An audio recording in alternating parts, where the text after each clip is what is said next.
नमस्कार। आज हम बुद्ध के जीवन से जुड़ी कुछ खास कहानियों पर बात करने वाले हैं। हाँ, जिन्हें जातक कथाएं कहते हैं, मतलब उनके पिछले जन्मों के किस्से। और आज की कहानी है उनके एक ऐसे ही जन्म की जब वो एक श्रेष्ठ हाथी थे। बिल्कुल। और हमारे पास जो स्रोत है वो है श्रेष्ठ हाथी, करुणा और बल का संगम।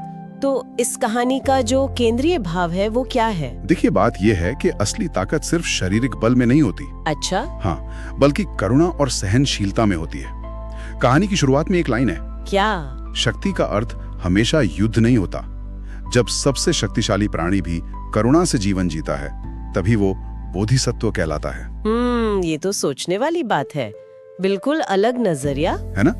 तो चलिए जरा माहौल में चलते हैं। सोचिए, एक घना जंगल, ठीक है। हाथियों का एक बड़ा झुंड है वहां, और उनके नेता हैं एक शानदार विशाल हाथी राजा। विशाल मतलब कितना विशाल? अरे, शारीरिक रूप से तो जैसे पहाड़ जैसे, पर दिल से बिल्कुल उलट, अत्यंत कोमल और न्यायप्रिय। वाह, मतलब ताकत भी और नरमी भी। हाँ, एकदम। लेकिन फिर कहानी में एक मोड़ आता है। क्या होता है? दो भिखारी भूखे थके हुए जंगल में भटक रहे हैं, बेचारे। और वो अचानक इस हाथी राजा से मिल जाते हैं। तो हाथी राजा क्या करते हैं? डर जाते हैं या गुस्सा होते हैं? नहीं नहीं, बिल्कुल नहीं।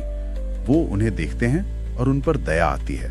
अच्छा। वो ना सिर्फ उन्हें देखते हैं, बल्कि उन्हें अपने हिस्से का भोजन देते हैं, अपनी चारागाह में जगह देते हैं। ये तो बहुत बड़ी बात है, अपनी चीजें बांटना। हाँ, बहुत बड़ी। लेकिन यहीं पर कहानी में एक चौंकाने वाला मोड़ आता है। मतलब? उन दो भिखारियों में से एक, उसके मन में लालच आ जाता है। लालच? किस बात का? वो सोचता है कि इस हाथी को मारकर इसके दांत, हड्डी, चमड़ी बेचकर वो अमीर बन सकता है। अरे, जिसने मदद की उसी के साथ ऐसा? हाँ, और वो रात में उस पर हमला कर देता है। ये तो विश्वासघात हुआ। बिल्कुल। पर इससे भी ज्यादा हैरान करने वाली बात है हाथी का रिएक्शन। उन्होंने क्या किया? लड़ाई की? नहीं, कोई प्रतिरोध नहीं, बिल्कुल नहीं। क्यों? वो तो इतने शक्तिशाली थे। उनका मानना था कि जिसने उनसे मदद ली उसे दुख देना ठीक नहीं, बल्कि वो सोचते हैं अगर मेरा शरीर किसी का भला करे तो ये भी दान ही होगा। क्या कह रहे हैं? मतलब हमले के बावजूद वो दान के बारे में सोच रहे थे? हाँ, ये परोपकार और सहनशीलता का आप कह सकते हैं चरम उदाहरण है। ये तो अविश्वसनीय है। और इस असाधारण करुणा को देखकर स्वर्ग से देवता इंद्र प्रकट होते हैं। इंद्र?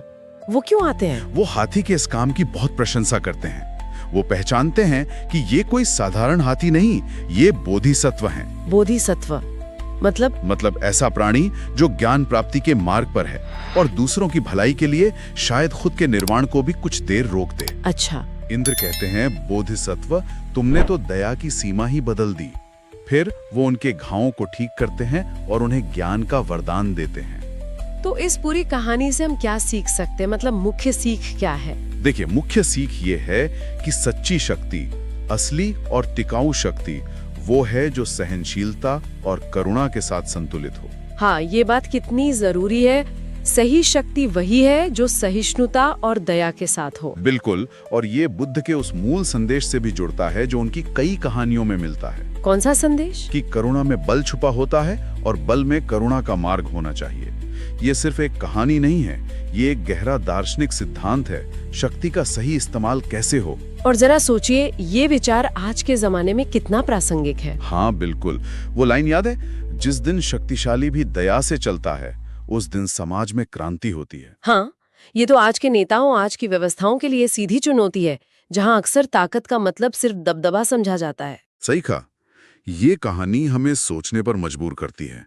किस बारे में? कि आज की दुनिया में जब कोई व्यक्ति या कोई समूह या कोई देश शक्तिशाली बनता है, तो उसके लिए इस तरह की करुणा और सहनशीलता को अपनाने का मतलब क्या है? क्या ये सिर्फ एक निजी गुण है या इसे बड़े पैमाने पर लागू किया जा सकता है? हाँ, वही सवाल। क्या ये सिर्फ व्यक्तिगत दया की बात है, या इसे हमारी व्यवस्थाओं का, हमारे समाज के संचालन का हिस्सा बनाया जा सकता है? और अगर ऐसा हो, अगर ये सिद्धांत बन जाए, तो क्या बदलाव आ सकते हैं? बिल्कुल, ये सोचने वाली बात है। अगर शक्ति करुणा के साथ चले तो समाज कैसा दिखेगा? इस पर सोचना वाकई जरूरी है।